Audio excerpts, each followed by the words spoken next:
Assalamualaikum warahmatullahi wabarakatuh. Selamat datang kembali di channel Keramat Horor. Kali ini saya tertarik untuk membawakan sebuah cerita. Cerita ini ditulis oleh akun Restu Wiratmaja dengan judul Kosan Angker di Bandung. Jadi dalam kisah ini menceritakan sebuah rumah terbengkalai yang direnovasi menjadi kontrakan.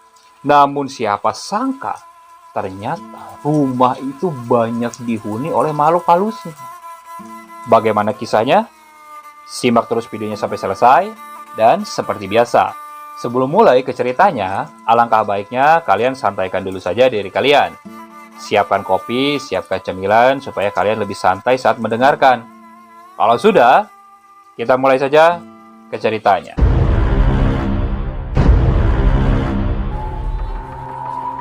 Sebut saja namanya Chandra. Chandra ini baru diterima bekerja di salah satu perusahaan yang ada di daerah Bandung. Karena dia berasal dari luar kota, jadi Chandra ini harus mencari kontrakan untuk tempat tinggalnya. Berbekal informasi dari beberapa teman-temannya, Chandra ini mulai mencari kontrakan. Hingga akhirnya Chandra ini menemukan sebuah rumah yang akan dikontrakan. Rumah itu terlihat sangat nyaman, walaupun jaraknya lumayan jauh dari tempatnya bekerja. Rumah itu diapit oleh beberapa rumah warga, dan di sekitar rumah tersebut banyak pepohonan rindang yang membuatnya sangat sejuk dan nyaman. Chandra lalu menemui pemilik rumah itu. Sebut saja namanya Pak Samuel. Chandra lalu berbincang-bincang dengan Pak Samuel, hingga akhirnya Pak Samuel menanyakan kepada Chandra, apa dia yakin untuk ngontrak di rumah tersebut. Bahkan Pak Samuel ini beberapa kali mengulang-ulang kata itu. Namun Chandra kurang peka, jadi dia kurang menanggapinya. Dia hanya mengiyakannya saja. Hingga akhirnya keluarlah kata-kata seperti ini. Kalau kamu di kontrakan itu mengalami sesuatu yang aneh dan membuat kamu tidak betah, segeralah kamu hubungi saya, ucap Pak Samuel. Chandra pun menyetujui hal itu. Lagi pula dirinya tidak terlalu percaya terhadap hal-hal yang berbau mistis. Karena itulah Chandra selalu membawa santai segala urusannya dan tidak terlalu dijadikan beban untuk pikirannya. Setelah semuanya sepakat, Pak Samuel pun memberikan kunci kontrakannya kepada Chandra. Awalnya, Pak Samuel ingin mengajak Chandra untuk melihat-lihat kamar ataupun segala sesuatu yang ada di rumah tersebut. Karena rumah itu terlihat masih bagus, Chandra pun menolak ajakan dari Pak Samuel.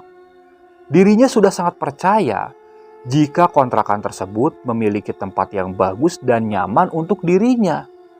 Lewat penilaian Chandra ini, Pak Samuel hanya bisa terdiam.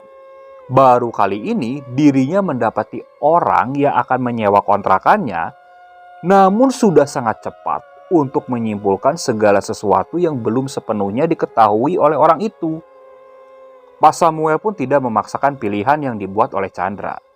Namun dia kembali mengingatkan bahwa dia harus selalu berhati-hati ketika akan menempati kontrakan miliknya tersebut. Chandra pun mengangguk paham akan apa yang disampaikan oleh Pak Samuel kepada dirinya itu. Singkat cerita, keesokan harinya Chandra mendatangi kontrakan tersebut sambil membawa banyak barang untuk diletakkan di kontrakan barunya. Saat dirinya hendak masuk ke kontrakan tersebut, Chandra merasakan seperti ada orang yang memperhatikannya dari dalam. Saat dia melihat ke arah jendela di salah satu ruangan, Chandra melihat ada sekelebat bayangan orang yang seperti sedang mengintip dirinya dari sana. Karena penasaran, cepat-cepat Chandra langsung masuk ke kontrakan tersebut. Dan dia langsung mengecek satu persatu ruangan yang ada di kontrakan itu. Namun ketika Chandra mengecek satu persatu ruangan di sana, ternyata di setiap ruangan tak ada satupun orang di sana. Padahal jelas-jelas Chandra melihat seperti ada orang yang mengintipnya dari balik jendela rumah itu. Chandra pun lalu membuang pikirannya itu. Setelah semua barang-barang dimasukkan ke dalam kontrakan dan dirapihkan oleh Chandra, Chandra ini langsung bersantai. Sambil bersantai, dia memperhatikan sekeliling bangunan yang tampak sudah tua. namun masih terawat dengan baik. Dalam hati kecilnya terdapat sebuah penyesalan. Kenapa kemarin dia tidak mengecek dulu ke sekeliling bangunan ini?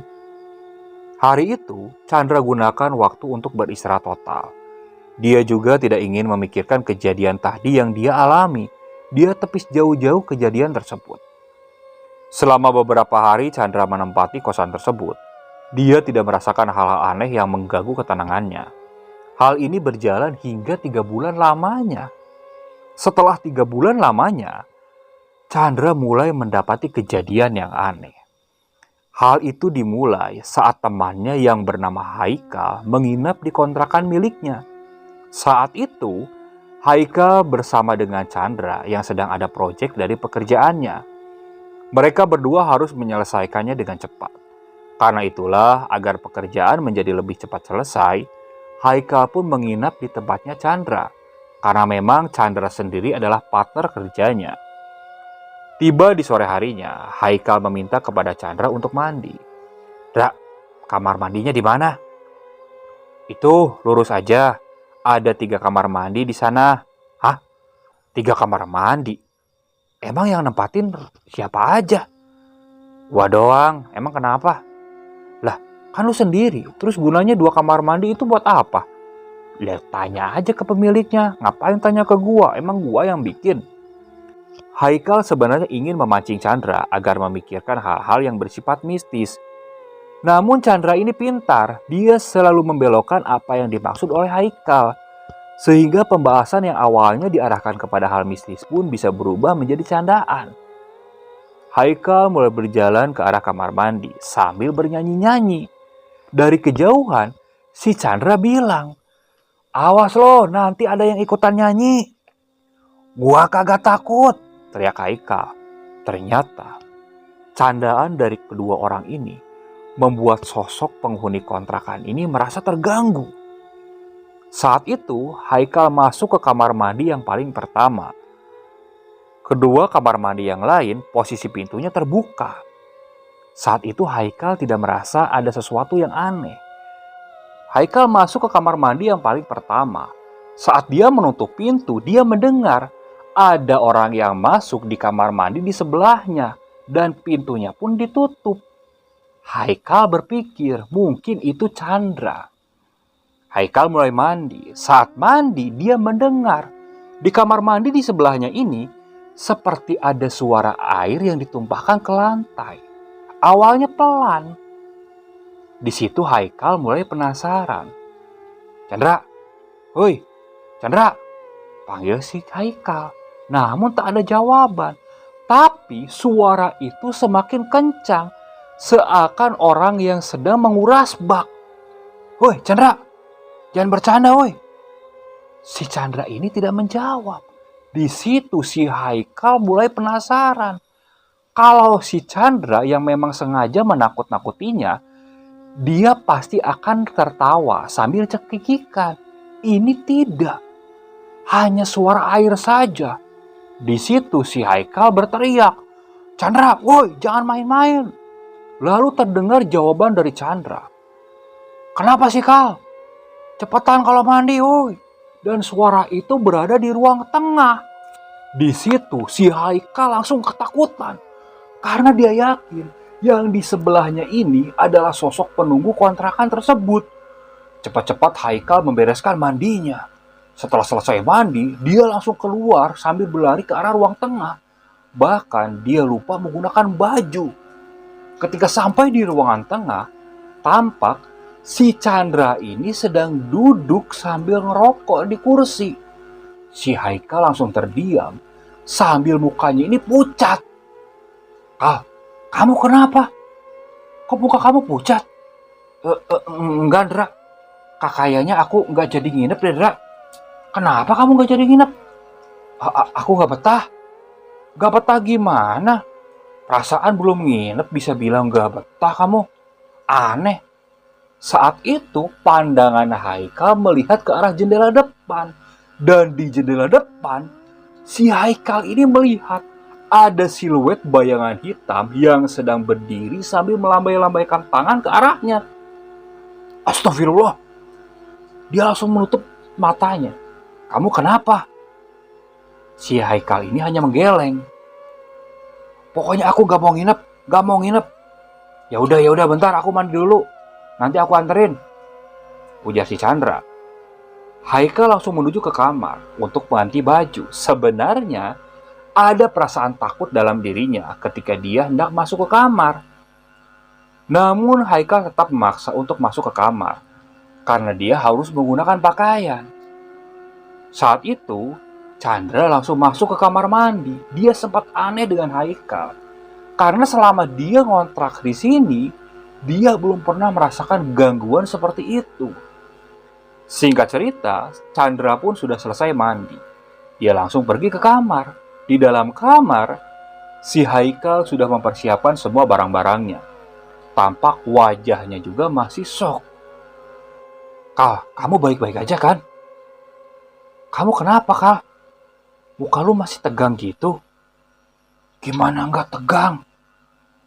Gua digangguin tadi pas di kamar mandi."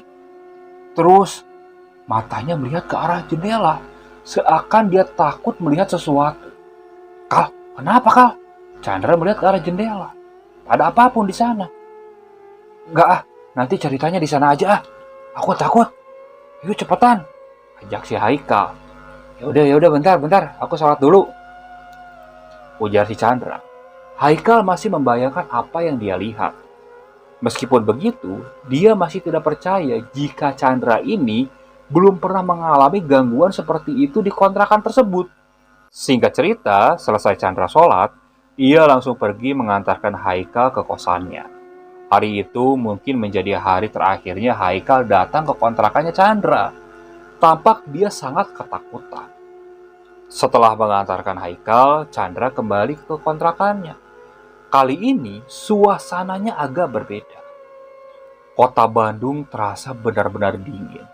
Yang membedakannya adalah dinginnya seperti bukan hawa dingin pada umumnya. Sampai-sampai dalam perjalanan menuju kontrakan, Chandra ini sempat menggigil kedinginan. Rasa dingin itu benar-benar tidak seperti rasa dingin pada umumnya. Dan ketika sampai di kontrakan, Chandra langsung buru-buru menggunakan jaket untuk mengurangi rasa dingin yang telah melekat lama di dalam tubuhnya. Chandra yang merasa kedinginan pun berencana untuk membuat kopi untuk menghangatkan tubuhnya yang kedinginan.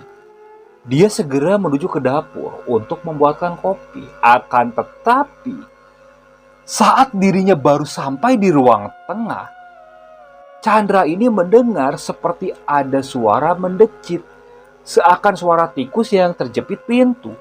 Suaranya sangat nyaring dan kemungkinan berasal dari kamar mandi.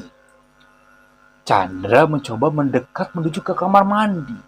Akan tetapi, belum sampai dia ke kamar mandi, Chandra melihat ada sesosok tubuh yang berbalut kain putih. Namun kain putih itu lusuh dan kotor, lengkap dengan ikat di kepalanya. Sosok itu berdiri tegap di bagian dapur dan dekat dengan kamar mandi, tapi membelakangi Chandra. Tiba-tiba, saat Chandra mendekat ke arah sosok tersebut, tubuh Chandra ini langsung tidak bisa digerakkan. Begitu tubuh Chandra tidak bisa digerakkan, sosok itu langsung membalikkan wajahnya. Tampak wajahnya yang hancur dan mengerikan benar-benar membuat nyali Chandra langsung menciut. Chandra langsung ketakutan saat itu juga. Dia ingin berusaha pergi dari tempat itu, namun kakinya seakan tidak bisa digerakkan sama sekali. Chandra seakan dipaku ke lantai. Pocong itu terus saja menatap Chandra dengan wajah yang sangat menyeramkannya. Chandra yang sudah sangat ketakutan langsung menutup mata. Dia mencoba berdoa dengan doa yang dia bisa. Alhamdulillahnya saat itu kaki Chandra langsung bisa digerakkan. Dengan cepat dia langsung berlari ke arah kamar. Setelah sampai di kamar, dia langsung bersembunyi di balik selimut. Tubuhnya benar-benar bergetar waktu itu. Dia sangat ketakutan karena itu pertama kalinya dia melihat setan. Dan tak berapa lama dari kejauhan, si Chandra ini mendengar suara langkah. Suara langkahnya seperti diseret-seret. Dan langkah kaki itu seperti mengarah ke arah kamarnya. Dan tiba-tiba suara langkah itu benar-benar berhenti tepat di depan pintu kamarnya. Si Chandra ini langsung terdiam. Rasa ketakutannya mulai meninggi kembali. Bibirnya bergetar hebat. Dan setelah itu, tiba-tiba pintu kamarnya diketuk.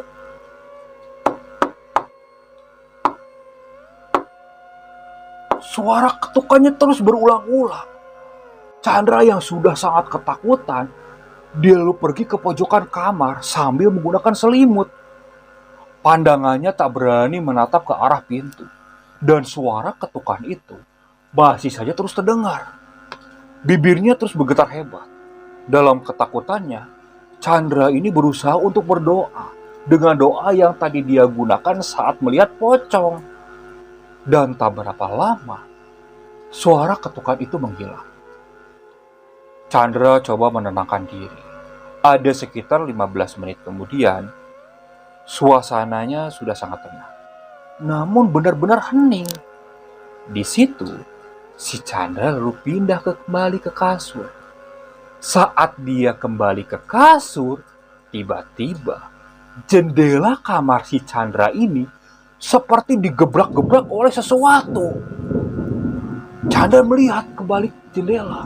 Saat melihat ke jendela, si Chandra melihat ada siluet bayangan hitam.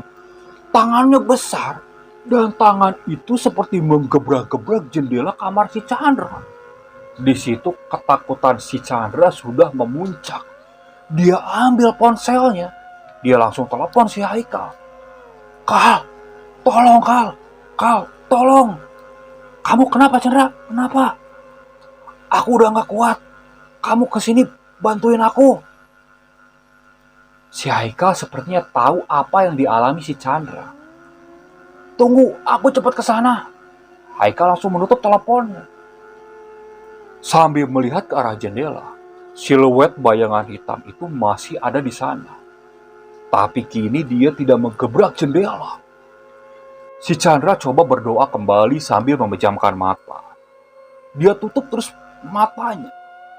Ada sekitar 15 menit kemudian, terdengarlah suara motor milik Haikal. Dengan cepat, si Chandra ini langsung membuka mata. Kal, itu lu kan? Ya, ayo cepetan cabut. Chandra bergegas langsung berlari keluar rumah tersebut. Saat dia hendak mengunci pintu dan menutup, pintu tersebut seperti tidak bisa ditutup. Saat dia melihat ke bawah, di bawah seperti ada tangan yang menahan pintu itu. Astagfirullah, astagfirullah. Dengan cepat, si Chandra ini melepaskan pintu itu. Namun ketika Chandra melepaskan pintu, sosok tangan itu menghilang. Dengan cepat dia tarik kembali dan langsung kunci pintu tersebut. Chandra langsung berlari ke arah motor. Bergegas dia langsung menaik. Kal, ayo cepet. Barang lu aman kan? Dibawa semua kan? Yang pentingnya gua bawa, ayo cepet pergi. Setelah itu Haikal langsung pergi meninggalkan kontrakan tersebut. Sesampainya di kosan Haikal, si Chandra ini lalu menceritakan apa yang dia alami sepulangnya mengantarkan Haikal. Tampak dia masih sangat ketakutan, karena itu pengalaman pertama kalinya dia diteror habis-habisan oleh setan. Setelah Chandra cukup tenang, Haikal coba menyarankan supaya Chandra ini pindah kontrakan saja, karena kontrakan itu sudah tidak kondusif untuk ditinggali. Chandra hanya terdiam. Dan setelah itu, dia seperti ingat akan pesan Pak Samuel. Kalau ada apa-apa, suruh cepat menghubungi Pak Samuel. Esok harinya, ditemani oleh Haikal, Chandra menemui Pak Samuel. Dia menceritakan apa yang dia alami tadi malam. Pak Samuel hanya menarik napas panjang. Setelah itu, dia menceritakan kalau rumah itu dulunya ketika zaman Belanda menjadi tempat pembantaian orang pribumi.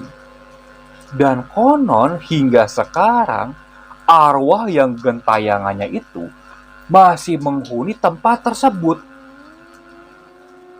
Saat Chandra hendak mengisi rumah ini, sebenarnya Pak Samuel ingin memberitahu latar belakang rumah tersebut. Namun Chandra tidak terlalu meladeninya. Akibatnya, Chandra sendirilah yang terkena teror mengerikan tersebut. Chandra hanya tertunduk mendengar penjelasan dari Pak Samuel. Ia merasa bersalah. Kalau saja ketika pertama kali dia datang dan mendengarkan ucapan Pak Samuel, mungkin dia bisa terhindar dari teror tersebut. Singkat cerita, esok harinya ditemani oleh Haikal, Chandra pindahan dari kontrakan tersebut. Chandra juga mengucapkan permintaan maaf sekaligus ucapan terima kasih kepada Pak Samuel karena telah diberi kesempatan untuk menempati kontrakan tersebut, walaupun waktunya tidak lama. Pak Samuel juga meminta maaf karena Chandra harus mengalami teror tersebut.